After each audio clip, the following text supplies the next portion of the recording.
Hi friends, Shauna from Style, Staging and Design. I hope you're doing well.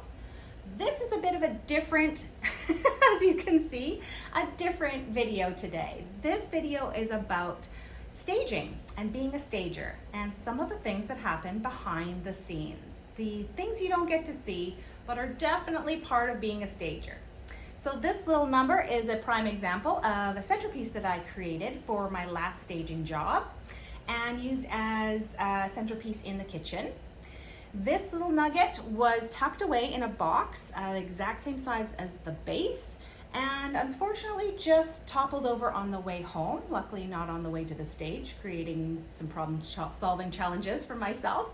But these things happen all the time in staging. So when you are moving items 3 to 4 times, depending on if it's a townhome, a condo, or a residence, things happen, right? You get bumps, you get cracks, you get damage. So that's just part of life when you're working with inventory. That's part of why I like to work with my own inventory, so that if I damage something, then it's me that is absorbing that cost and figuring it out, problem solving through that.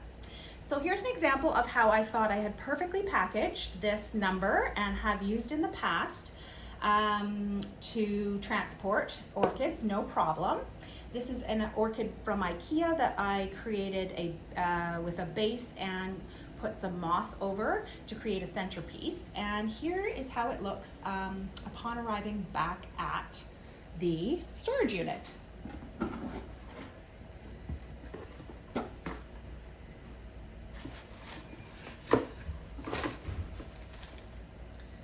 So clearly not as beautiful as it once looked.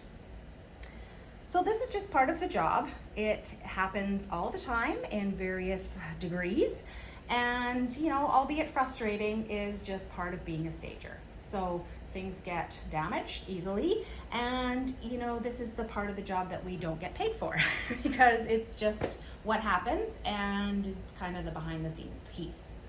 So just to follow down the lineage of what will happen here in terms of my time and energy, and money, I will need to purchase a new base for this if I want to recreate it, or just use it as is in the pot and repot it the same size. Although I do like these orchids to upcycle them a little bit, just so that they don't look all the same.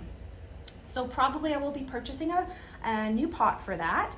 Spending the time, which is the challenge when you're busy in business, to recreate a similar look.